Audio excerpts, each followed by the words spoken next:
दोस्तों, अगर आप पिछले 1 साल से ट्रेडिंग कर रहे हैं और हर 2-3 महीने में अपना अकाउंट जीरो से रीस्टार्ट कर रहे हैं, तो ये वीडियो सिर्फ आपके लिए बनाया गया है। मैं आपको आज कोई मैजिक इंडिकेटर नहीं दूंगा, कोई सीक्रेट स्ट्रैटेजी नहीं बताऊंगा जो रातों रात आपको करोड़पति बना दे। ऐसी चीज़ें एग्जिस्ट ही नहीं करती। मैं आपको आज एक कंप्लीट रोड मैप दूंगा, 10 स्टेप्स जो हर उस ट्रेडर की जर्नी में कहीं ना कहीं मौजूद रहे हैं, जो आज कंसिस्टेंट प्रॉफिटेबल है।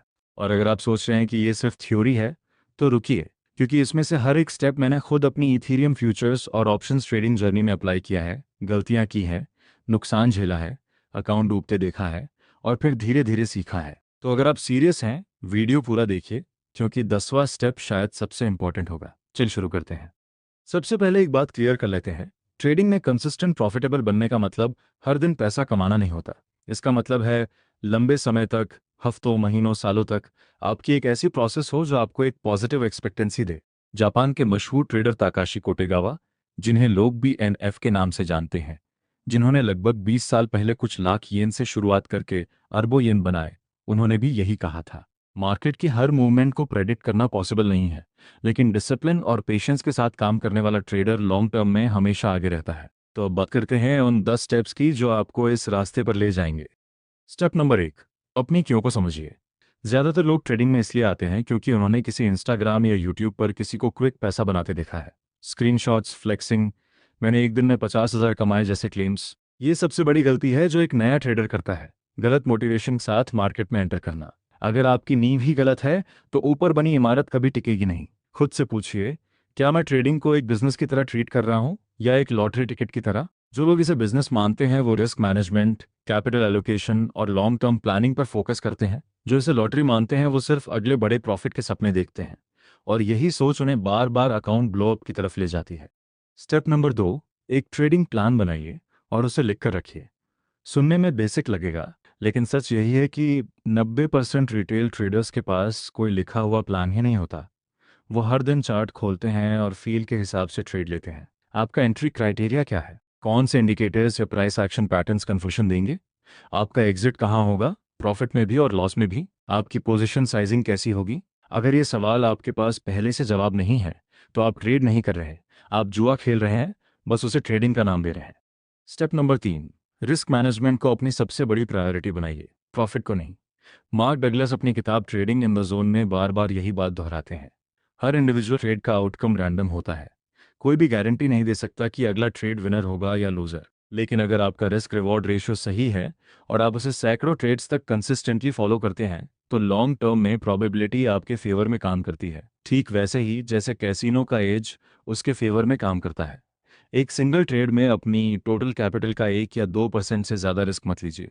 ये रूल आपकी सबसे बड़ी सुरक्षा कवच है, क्योंकि इससे कोई भी एक बैड ट्रेड या लगातार 5-6 बैड ट्रेड्स भी आपका पूरा अकाउंट खत्म नहीं कर सकते। स्टेप नंबर 4, इमोशंस को पहचानना सीखिए, उन्हें दबाना नहीं।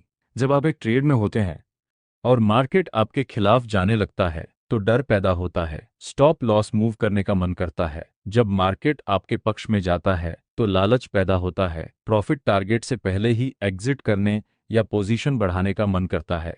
ये दोनों इमोशंस बिल्कुल नॉर्मल हैं, हर ट्रेडर को होते हैं। प्रॉब्लम तब होती है जब आप इनके बेस पर अपने प्री डिफाइंड प्लान से हटकर डिसीजन लेने लगते हैं। मार्क डगलस कहते हैं कि एक प्रोफेशनल ट्रेडर और एक एमेच्योर ट्रेडर के बीच फ़र्क सिर्फ ये है कि प्रोफेशनल अपने इमोशंस को स्वीकार करता है, उन्हें फील करता है, लेकिन उन्हें अपने ट्रेडिंग डिसीजन पर हावी नहीं होने देता। ये स्किल एक दिन में नहीं आती, इसके लिए बार बार प्रैक्टिस चाहिए। स्टेप नंबर 5, एक मार्केट, एक स्ट्रैटेजी को पहले मास्टर कीजिए, फिर एक्सपैंड कीजिए। बहुत सारे नए ट्रेडर्स एक साथ stocks, options, futures, crypto, forex सब कुछ एक साथ ट्राई करते हैं। इससे कुछ नहीं होता सिवाय कंफ्यूजन और ओवर ट्रेडिंग के। मैंने खुद इथेरियम फ्यूचर्स पर फोकस किया और वहां भी शुरुआत में सिर्फ एक टाइम फ्रेम कॉम्बिनेशन पर काम किया। 1 घंटे का चार्ट ओवरऑल डायरेक्शनल बायस के लिए, 15 मिनट का चार्ट सही एंट्री जोन आइडेंटिफाई करने के लिए, और 1 मिनट का चार्ट सिर्फ फाइनल एंट्री ट्रिगर के लिए। Super trend, EMA, ATR, VWAP और कैमरिला पिवट्स, इन इंडिकेटर्स को मैंने इसी हायरार्की में यूज़ करना सीखा। जब तक आपका एक सिस्टम कंसिस्टेंटली काम नहीं करता, दूसरे मार्केट या दूसरी स्ट्रैटेजी में मत कूदिए। ऑप्शंस भी ट्राई करने से पहले फ्यूचर्स में सॉलिड बेस बनाइए, क्योंकि कॉम्प्लेक्सिटी बढ़ाने से पहले फंडामेंटल्स क्लियर होने चाहिए।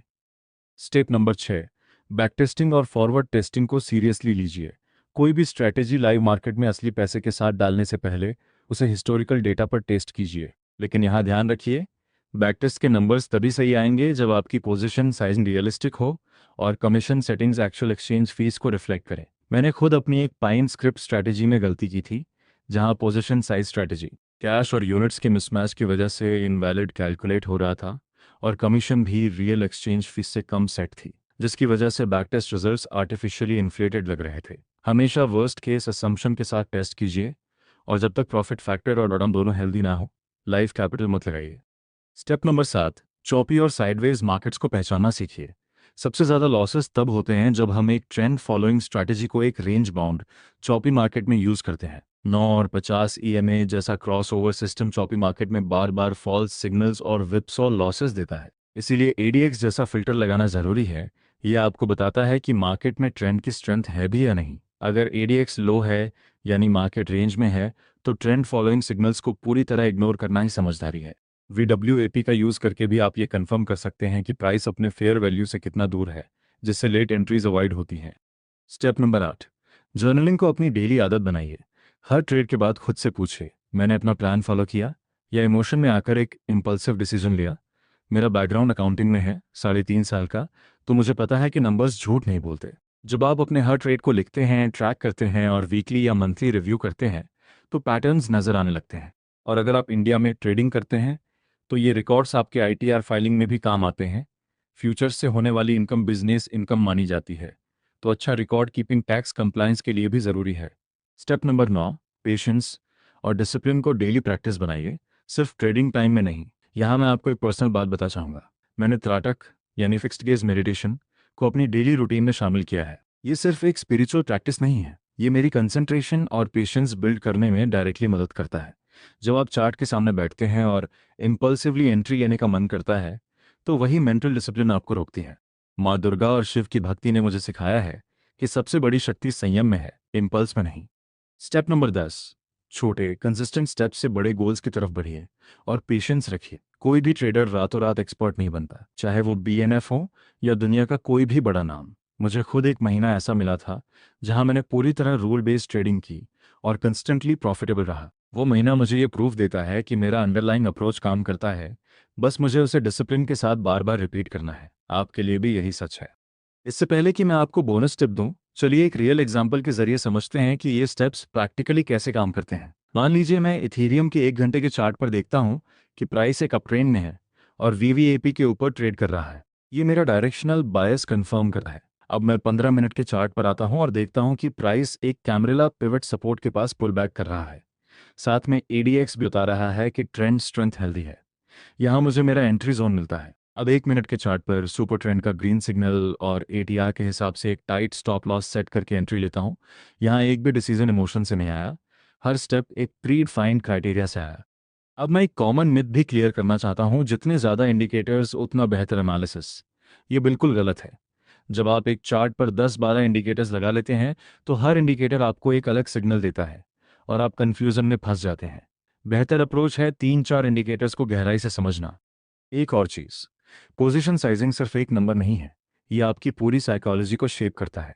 अगर आपकी पोजीशन साइज सही है, रिस्क सिर्फ 1-2% है, तो आप शांति से चार्ट देख सकते हैं, अपने प्लान पर टिके रह सकते हैं, चाहे मार्केट कुछ भी करे। अब क्विक बोनस टिप, हर हफ्ते एक नो ट्रेड डे रखिए, जहां आप सिर्फ ऑब्जर्व करें, चार्ट पढ़ें, लेकिन कोई पोजीशन ना लें। इससे ओवर ट्रेडिंग की आदत कम होती है। एक आखिरी रिमाइंडर, इन 10 स्टेप्स में से कोई भी एक स्टेप अकेले काम नहीं करता, ये सब एक चेन की तरह जुड़े हैं। अपने आप को हर स्टेप पर ऑनेस्टली इवैल्यूएट कीजिए। तो दोस्तों, ये थे वो 10 स्टेप्स प्लस एक बोनस टिप। ना ये कोई शॉर्टकट है, ना कोई मैजिक फॉर्मूला। अगर वीडियो वैल्यूएबल लगा हो, चैनल अल्फा जोन GS2 को सब्सक्राइब करना मत भूलिएगा। कमेंट में बताइए कि आप इन 10 स्टेप्स में से किस पर सबसे ज़्यादा काम करने वाले हैं। लाइक कीजिए, शेयर कीजिए। मिलते हैं अगली वीडियो में, तब तक डिसिप्लिन के साथ ट्रेड कीजिए।